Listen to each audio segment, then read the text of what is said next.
Sir ఎవరు చూసినా కూడా టైలర్ కానీ టీజర్ కానీ చాలా బాగుంది, మాకు కూడా బాగా నచ్చింది. చాలా ఇంటెన్స్ ఉన్నాయి డైలాగ్స్.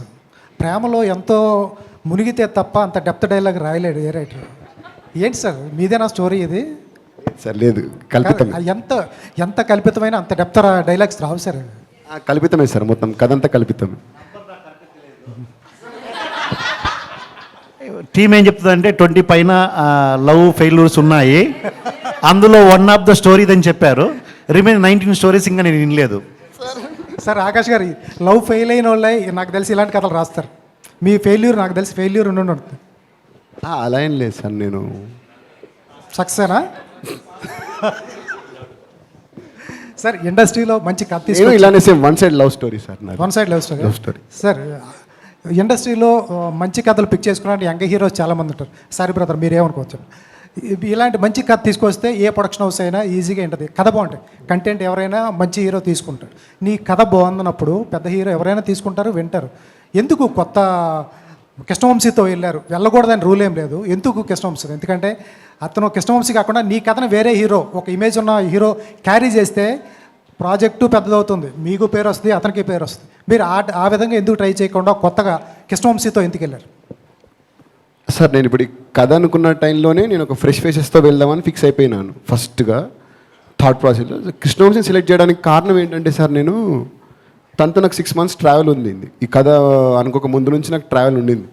సో ఆ ట్రావెల్లో నేను ఎప్పుడు తనకి నేను హీరోగా చేస్తానని ఎప్పుడు చెప్పలేదు, ఏమనలేదు. సో కాకపోతే ఒకసారి ఆడిషన్ చూద్దాము, నువ్వు ఒకసారి రేపు ఇలా క్యారెక్టర్ ఇలా ఒకటి ఉంది మూవీలో, ఇలా ఓకే చేశారు, ఒకసారి నువ్వు ఆడిషన్ చేద్దాం, ఒకసారి రేపు రా ఆఫీస్కి అని అంటే తను హుడీ వేసుకొని వచ్చాడు. యాక్చువల్గా నేను అక్కడ అతనితో ఎప్పుడు డిస్కస్ చేయలేదు అది. సో ఈ మూవీలో ఇప్పుడు ఈ హుడీకి కూడా క్యారెక్టర్ ఉంటుందండి. సో ఈ అమ్మాయి వెనకాల తిరుగుతున్నప్పుడు అతను హుడీ వేసుకొని దొంగచాటుగా చూస్తూ ఉంటాడు. సో ఒక మ్యానరిజం ఉంది ఇందులో, ఒక మ్యానరిజం ఉంటుంది యాక్చువల్లీ. సో ఆ మ్యానరిజంతో తను వచ్చాడు. నాకు అక్కడ ఫస్ట్ మార్క్స్ కొట్టేశాడు అక్కడ.